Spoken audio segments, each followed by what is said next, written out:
yesterday I actually missed talking about the whole side of that slide. Because I was close to it. Okay, so here we've got a long bone.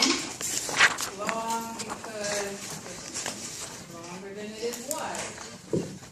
So even things like your phalanges, those are long bones. These are longer than they are wide. They're not considered short bones. So here, anybody know what bone that is? Humerus, yes, very good. Okay, so it developed by endochondral ossification. It had a bony collar, and that killed the chondrocytes in the center. So blood vessels penetrated, the stem cells followed, and then started to turn into bone-forming cells on the inside. Channeled out the diaphysis. You'll have spongy bone in this area, trabecular bone, and then also trabecular bone up here. Notice you don't have a growth plate anymore. It's now solid bone where the growth plate was, both at both epiphyses. So now that's not an epiphyseal plate anymore, that's an epiphyseal line. And since it's solid bone and not spongy, you're going to have a white line at the epiphyseal. So it'll be darker on an x-ray here, darker on an x-ray here, and then there'll be a whiter line where the epiphyseal line is. As you're finishing growth, you come back and look at the previous pictures. We had an epiphyseal artery, and we had a diaphyseal artery. Epiphyseal arteries at both ends. Now we don't have epiphyseal arteries. Now we have what are called metaphyseal arteries and veins. So what happened to our epiphyseal artery? Well, it degenerated because these vessels formed and joined up with the vessels that were in the epiphysis. And since these were bigger, these smaller tributaries just disappeared. You also need to clear out space for the joint capsule. The joint capsule is going to be forming up across the joint space. It's going to attach just beyond the epiphysis so that it doesn't come in contact with the articular cartilage and it doesn't interfere with the movement of the joint. It will also fuse with the periosteum that's on the diaphysis. The metaphyseal arteries fusing with the epiphyseal artery and vein remnants, that's called an anastomosis. Anastomosis means two blood vessels joining together and forming one unit. So as the epiphyseal plate is closing, as those cartilage cells are dying, these metaphyseal vessels will penetrate the dead cartilage, and then the bone will ossify around them. The number of these anastomoses will determine whether or not you live to be 98 and 120 and have healthy joints, or around 50, 60, you start to have osteoarthritis developing. You can get osteoarthritis at any age because you abuse your joints.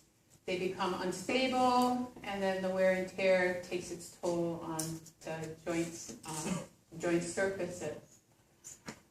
If people who try and treat osteoarthritis by going to GNC or launch drugs and buying glucosamine, chondroitin sulfates, and all these supplements, they're building blocks for cartilage, but the articular cartilage is out here, and you got to get those building blocks to those chondrocytes.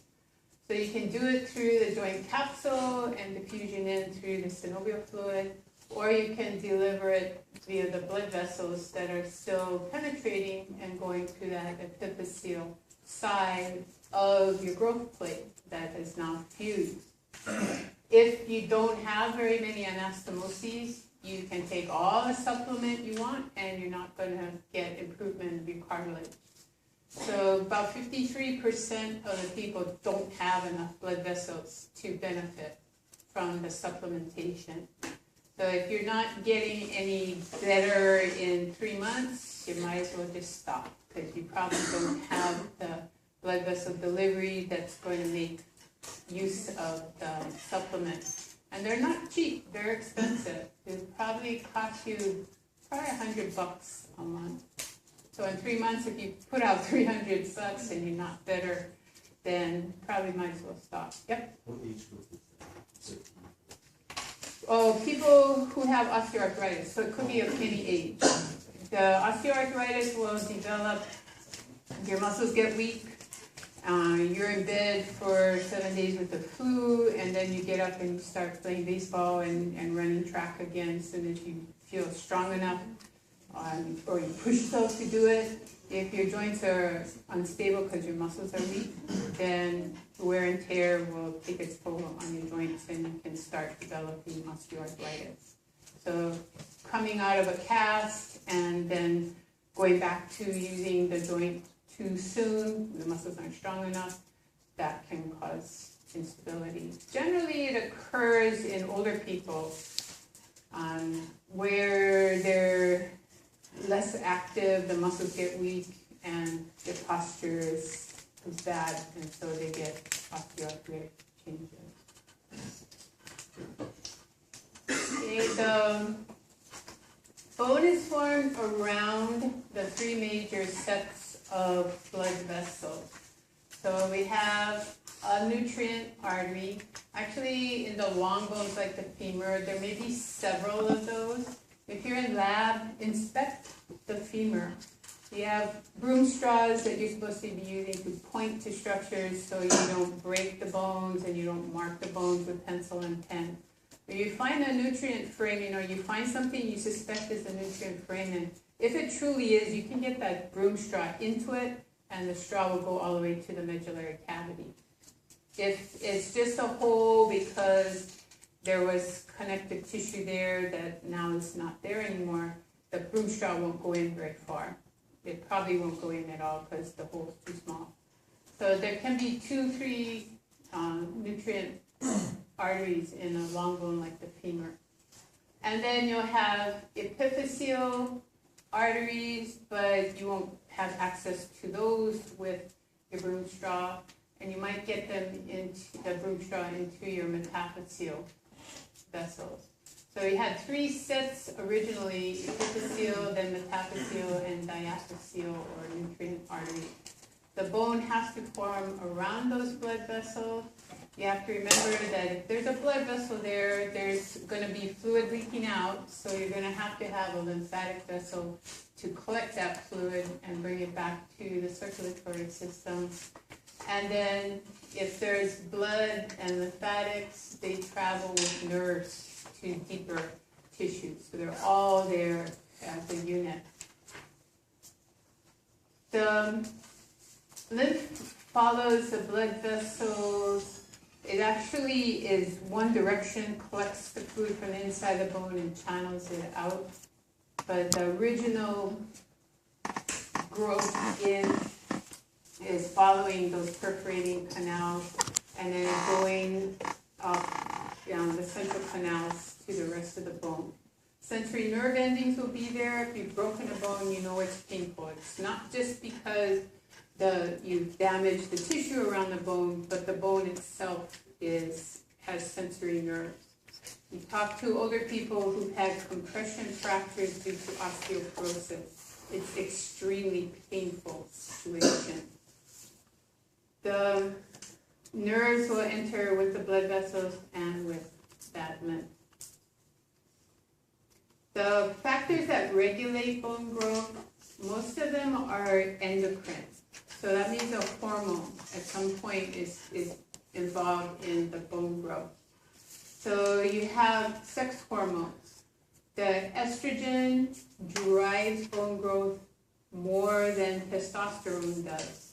But it also, if it's in higher concentration in relationship to testosterone, you'll finish growing faster. So females with a higher estrogen to testosterone ratio, they grow faster.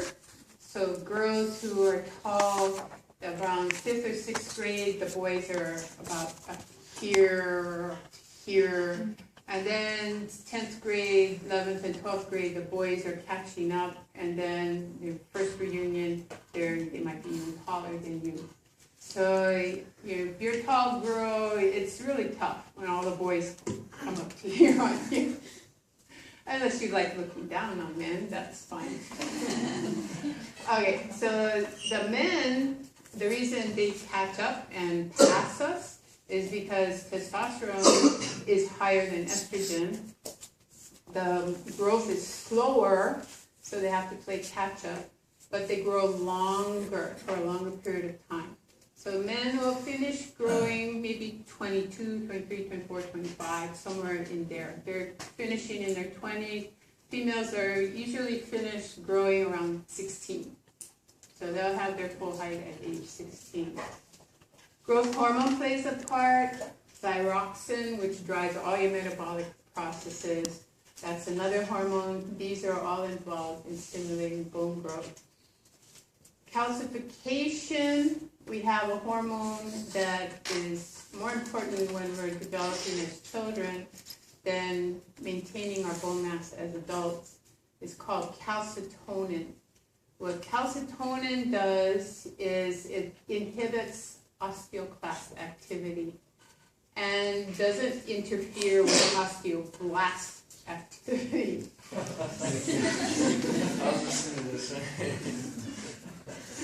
Okay, so they've done experiments where they've introduced calcitonin into the bloodstream, and then they've measured osteoclast activity. And 15 minutes after infusion of calcitonin, they've seen osteoclast activity decrease by 70%. So this is like a pharmacologic dose. This isn't a physiologic dose of calcitonin. So probably not that dramatic an effect in real life situation. However, it does show that calcitonin has a very strong effect on the osteoclast activity. They thought that was going to be the magic bullet for osteoporosis. Supplement postmenopausal women with calcitonin, and they won't lose bone mass, they won't become osteoporotic. If they are osteoporotic, we can increase their mineral mass, and it turned out it just didn't work very well. And the source of calcitonin was from salmon, and people who are allergic to fish, they get allergic reaction to the supplement. So it became a mess, and then they had to go and look for, and then they found out, well, it's not really that important in adults, so we've got to look for something else. So they looked for other kinds of things. Parathyroid works in opposition to calcitonin.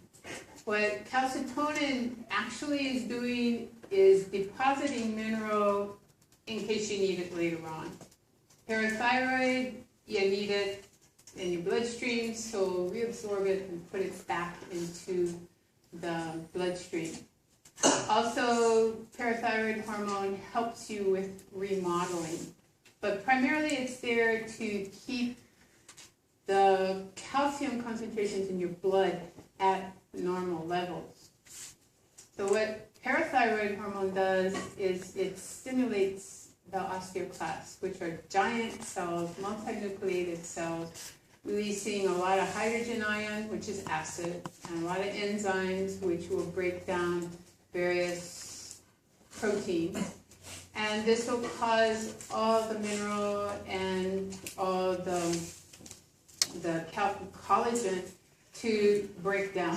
So you can take a big patch of mineral and bone away, and then the osteoclast can move over, and osteoblast can come in behind and remodel that bone.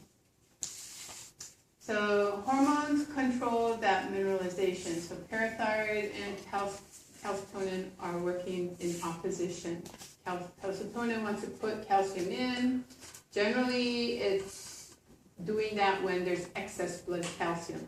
Just get it out of the bloodstream because it's going to screw up function of other organ systems. When the concentration of calcium is too low, parathyroid will come out because you need to reabsorb the bone to get the calcium levels back up. So sex hormones and thyroxine and growth hormone, those are involved in regulating bone growth. But you also need the minerals. So you need the calcium, you need the phosphate, you need all the other trace elements that are there. And then you also need vitamins. So vitamin D, vitamin A, and vitamin C. If you're deficient in any of those, your bones are going to be abnormal. So just what I talked about before, estrogen has a stronger effect on bone growth. So girls will grow faster and they'll finish growing sooner. Males, testosterone doesn't have as great an effect. So they will grow more slowly, but will grow for a longer period of time. If you think taking anabolic steroids that's going to make you bigger and taller, it might increase your muscle mass, but it might actually stunt your growth. Because high doses of anabolic steroids cause the growth plates to prematurely close. And then you get short arms, short legs. But if you're building muscle mass and you have a short liver system, it may be very efficient if you want to do really heavy lifting, like powerlifting in the Olympics.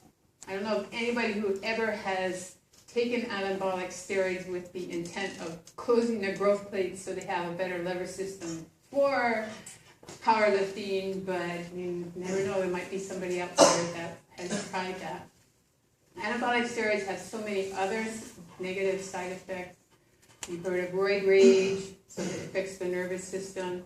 Super acne all over, so it has an effect on the skin as well. So there's a lot of reasons not to take it, but it will prematurely stunt your growth plate. It will close it and it will stunt your growth. Okay, so what ions? Calcium phosphate, magnesium, citrate, carbonate, sodium. All of these are the minerals in your bones, so you need them in your diet. Vitamins, vitamin A, C, and D. D is very important. You either get it from UV radiation hitting your skin, and then you send it off to the liver and kidneys to finish, so it's a metabolically active form of D3, or you need to get it in juices or milk or breads, anything that's supplemented. If it's supplemented with vitamin D, then you can avoid the sun and still get the adequate vitamin D.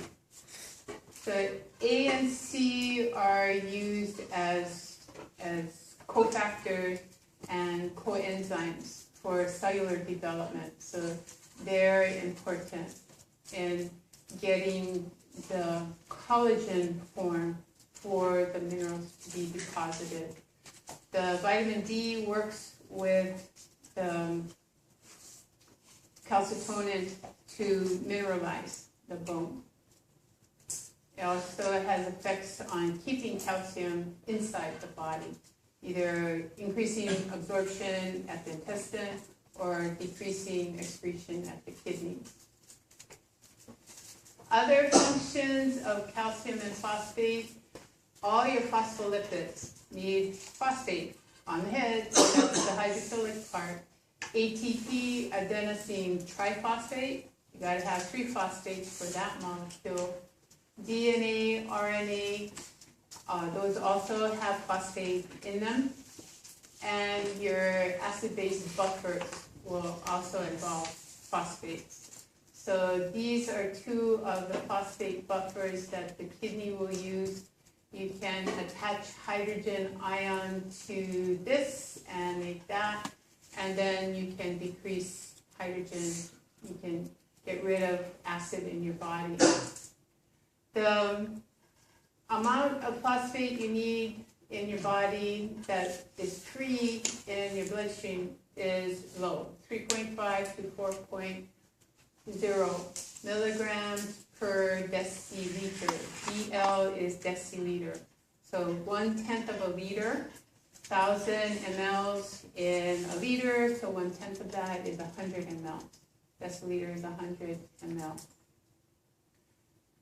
Calcium, you need it for exocytosis. You need it for exocytosis of neurotransmitters, exocytosis of hydrophilic hormones. You need it for blood clotting. You need it for muscle contraction. So it's important. If it's too high, it screws these things up. If it's too low, it screws these things up. So you've got to have it balanced. And you have to have it free at the right concentration. So plasma concentrations of calcium are 9.2 to 10.4 milligrams per deciliter. But you're measuring the free calcium, which is only 45% of what is actually there. The rest is bound to plasma proteins, not physiologically active, so you really don't care about it. It's there and it can come off, but it's not going to come off if you already have the right amount, the normal range of calcium.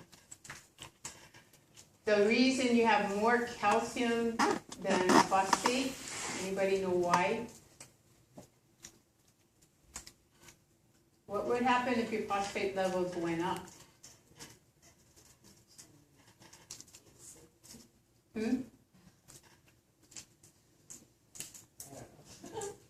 Something about the acidity level. No, not that.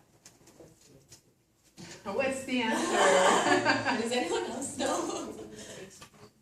No. You'll make your ATPs with the phosphate, but why do you keep the phosphate levels less than half the calcium levels? Do they interfere with each other? They don't interfere with each other, they actually like each other. Now what? They bind together in the bone? Well, they bind together wherever they come together, right? So if they're in the bone, that's not so bad. But what if they're in the back of your eye? What if they're in your lungs? What if they're in your arteries? And you get calcification of tissues that aren't supposed to be calcified. So when you have equal concentrations of calcium and phosphate, they're going to run into each other more readily, and then they're going to precipitate. When they precipitate in tissues that aren't supposed to be calcified, you got a problem. That's when you get ectopic. Ectopic bone formation, exactly. So if the best case scenario was that they reprecipitated into the bone, that wouldn't interfere with any other organ system, but your calcium, your free calcium in your plasma will go down. So you want to keep the free calcium available. So what you do is you get your kidneys to get rid of the phosphate, so it can't recombine with the calcium. This woman has achondroplasia, so no cartilage formation. Actually, she had cartilage formation, but those growth plates fused too soon, so her lower extremities and her upper extremities didn't reach their full length. So she's got short legs, short arms, relatively normal torso size, but obviously short arms and legs compared to the normal woman here. So the head's about the same size, the torso's about the same size, but short arms and legs. This is called achondroplastic dwarfism.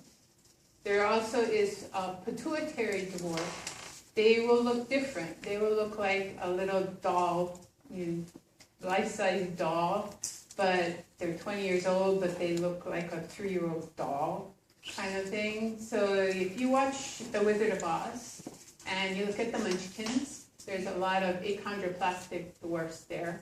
But there are also some that look like miniature little people. They have normal proportions, normal ratio of torso to arm and leg.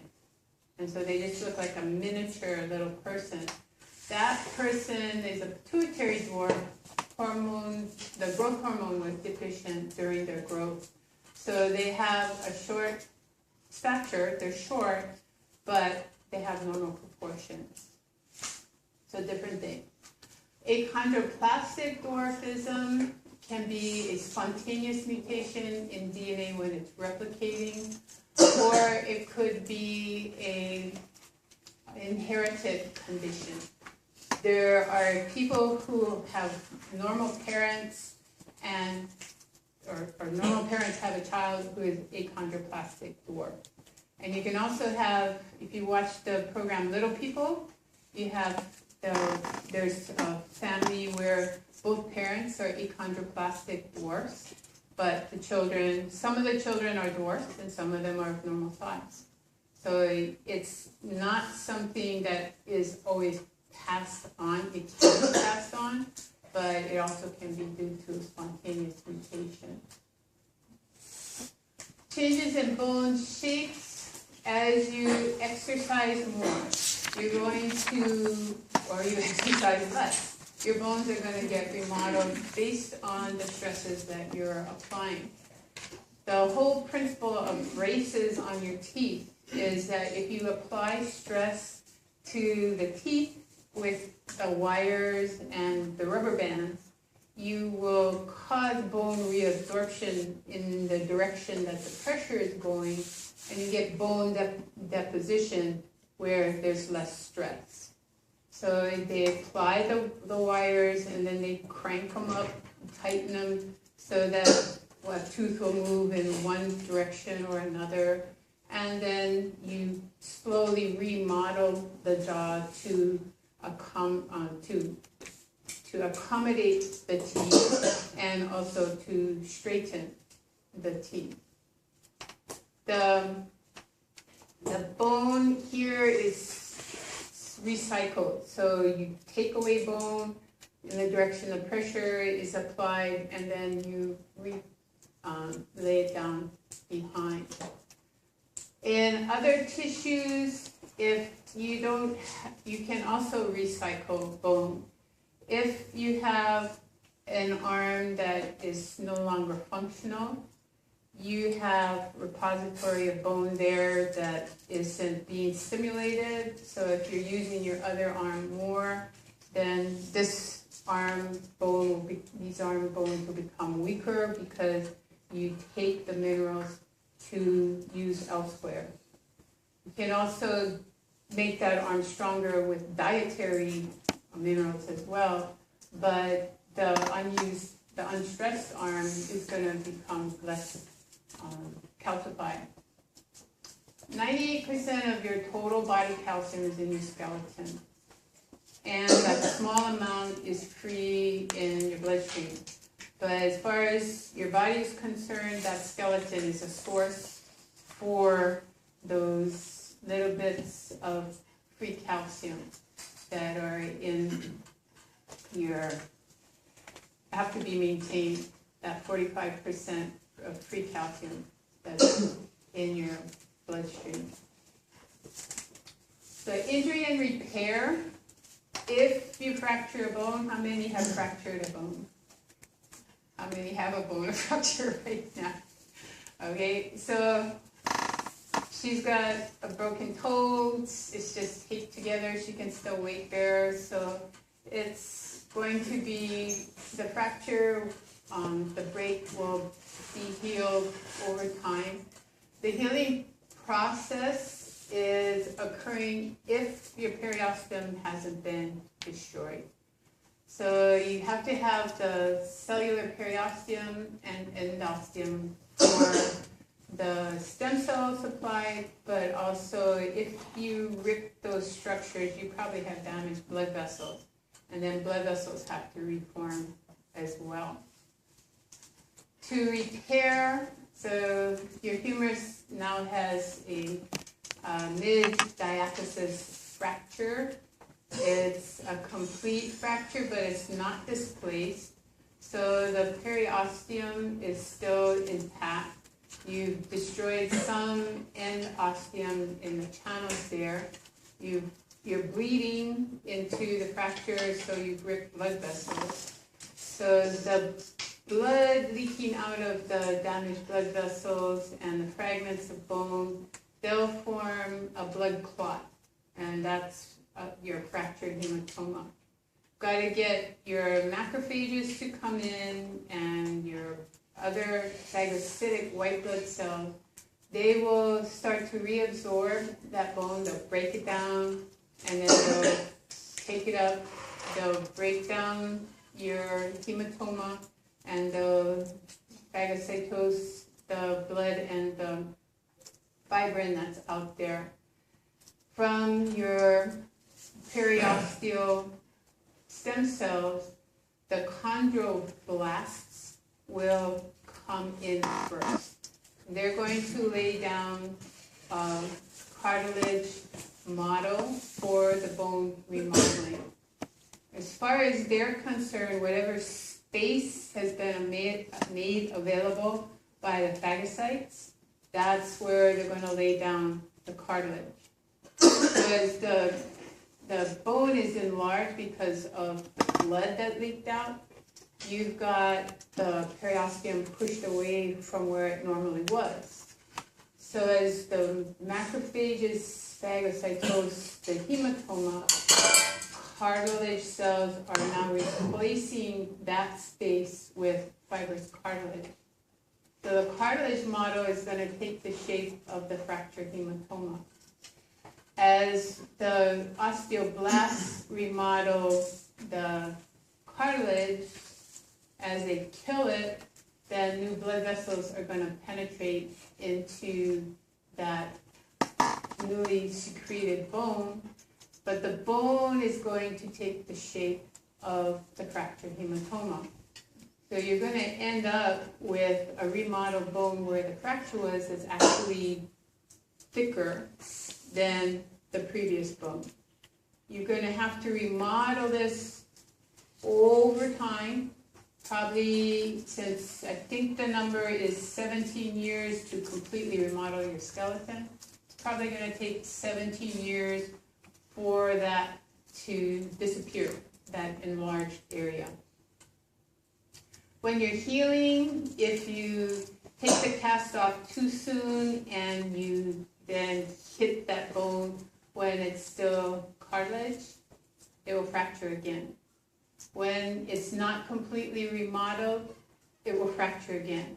So you have to be careful with this healing bone. Even though the x-ray shows you that most of it is ossified, if it's not remodeled into cortical and trabecular bone, it's more susceptible to refractory. So it looks bigger, but it's not strong yet until it's remodeled into cortical and trabecular bone. So a lot of different types of fractures. Potts fracture occurs in the ankle, where you fractured your tibia, you fractured your fibula, and down at the distal end of the leg. So both bones of the legs have fractured. You're in lab, you saw a lady who probably ran into the dashboard of the car. She had bilateral Potts fractures in her lower extremities. The only way you can do that is either something fell on you, like a big piece of metal, or you accelerated into something that was stationary, like the dashboard of the car. You see people, they're sitting like that in their car with both knees up. If you apply the brakes fast and they don't have their seatbelt on, they're going right into the dashboard. And there are people who drive with their foot out and they drive, their passengers have their feet hanging out. If they decelerate, then you're gonna break a leg, dislocate a hip, it's gonna be a real nasty mess. Okay, so pot fractures, you're gonna have to go in there, these are weight-bearing bones. You're gonna have to go in there surgically and realign the bones, and you're probably gonna have to put plates and screws in there.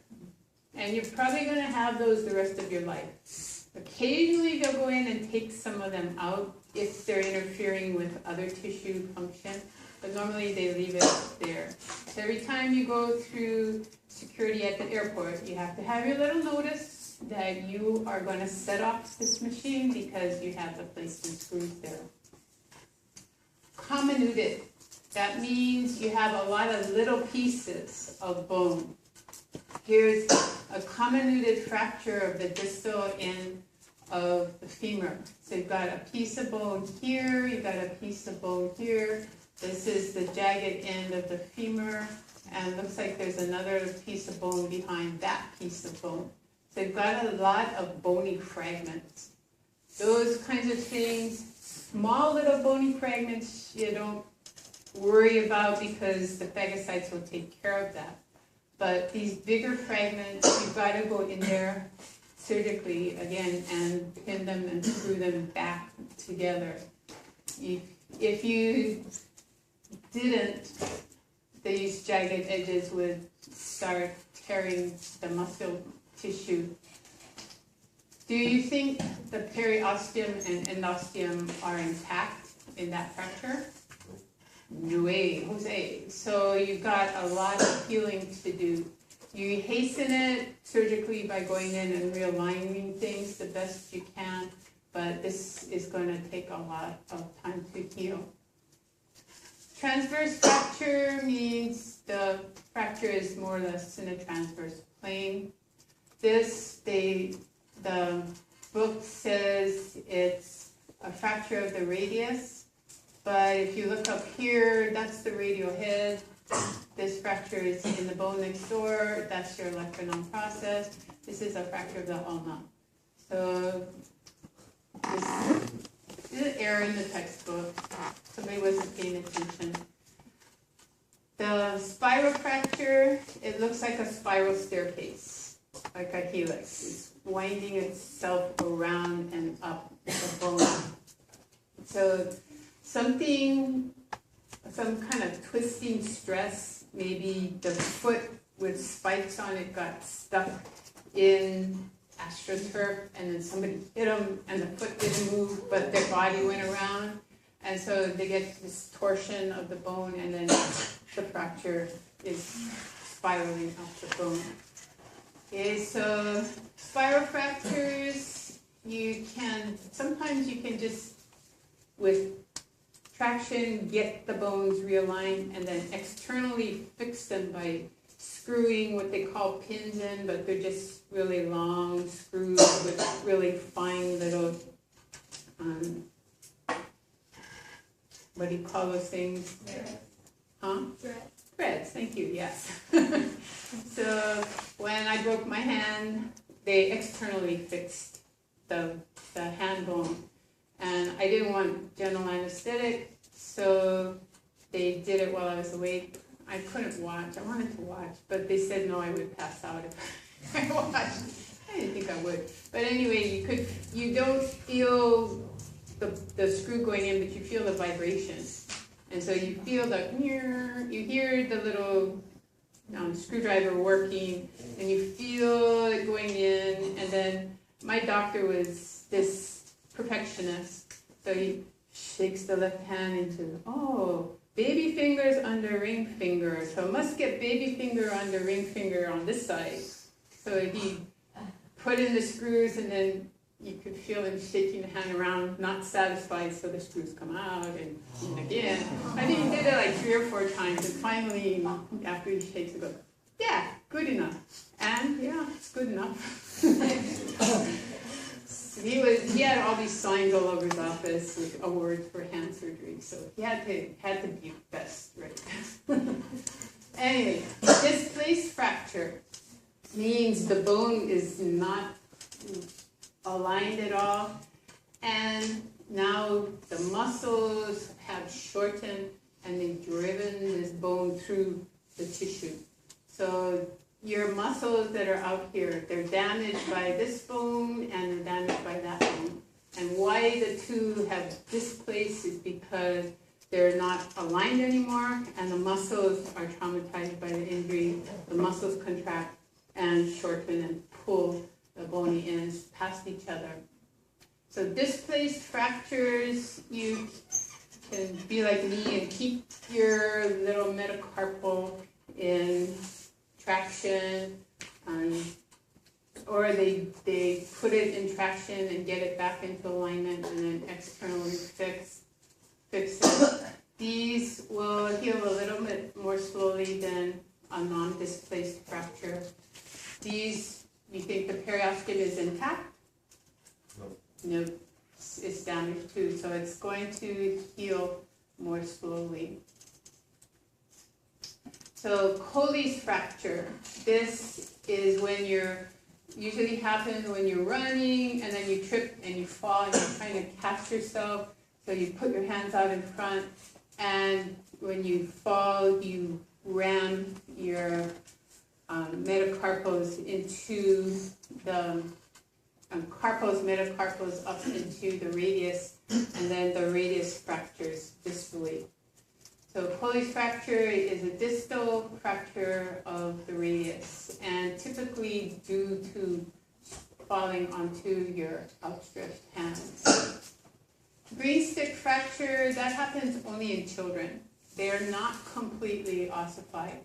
You look at the bones, they're not as white as an adult's hand. The long bones are not as white as the adult arm. They don't have as much mineral. So they're more flexible because they have more collagen, less mineral. So when they have a force applied, the cortical bone fractures, but the whole bone doesn't fracture. So it's called a green stick fracture. If you go out into your garden and you get a dry twig from the ground and you bend it, it snaps. So you are now dry twigs. You bend your bones and they snap. But if you go to the tree and you pull a green twig off the tree and you bend it, it just bends. But if you look closely, a little bit of the bark might bend, might get fractured. So that's what happens with kids. The bark or the cortical bone fractures, but the rest of the bone doesn't. This is an epiphyseal fracture, a growth plate fracture. It happens in AYSO soccer. It can happen in football, the Pop Warner football. It happens sometimes in baseball, softball as well. You have some kind of a blow, maybe they're sliding into a base, or maybe somebody hits them, and the force snaps the cartilage, but doesn't break the bone. If that is severe damage, the bone will stop growing. If it's not severely damaged, but you don't treat it properly to prevent inflammatory process to making the situation worse, then the bone stops growing. And then if it's a lower extremity, you'll end up with one leg shorter than the other. And when one leg is shorter than the other, that's going to put stress on your hips, it's going to put stress on your low back, and you're probably going to develop low back pain at some time. So you need to treat any injury very carefully if you're working with kids. Better to send them to the ER to get checked out than to put them back in the game. Kids are highly motivated to go back and play. Parents are highly motivated to have their kid back in the game. But if they have an epiphyseal fracture, it has catastrophic consequences. Old folks will get a compression fracture, or young girls who are small framed, who don't eat properly, don't exercise enough, their bones get thinner, and then gravity starts compressing the vertebrae together. So this could be a 19-year-old who's anoretic and already started with a small frame. Some of them are so severely osteoporotic that they're in a wheelchair by 21. And they're suffering fractures in their back. You know, ballerinas who have to maintain that skinny body to be the prima ballerina. A lot of them will have these compression fractures. Older people, postmenopausal women, really old men can get compression fractures. If you look at the upper body, it's relatively square, and this one has been wedged backwards. So it's bigger in the front, smaller in the back, and the nerves are exiting in the back area, so they're compressed by the fact that there's not as much space for them to leave, and so you start to get symptoms, muscle weakness or numbness and tingling. Most of the time, you can have it due to a fall, but if you're severely osteoporotic, all that's necessary is just gravitational force, and everything starts to compress, and when you get to the point where it's pressing on nerves, that's when you start getting the treatment.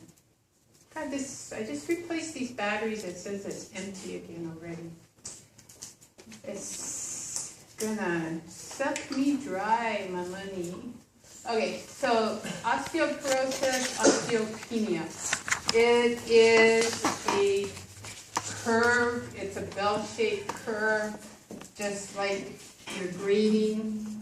You have the normal in the middle, and then you've got a curve going to either side. They do standard deviations away from the norm. So if you're at the norm or above the norm, you're fine.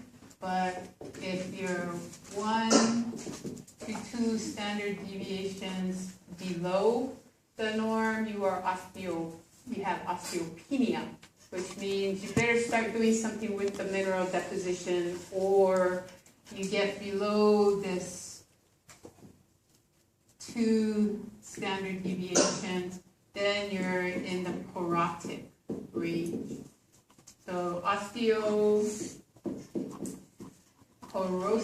or osteoporotic, that means you're susceptible to those compression fractures, either in your spine or in your hips, and sometimes also in your lower extremities. The bones become weaker and then brittler and then compress.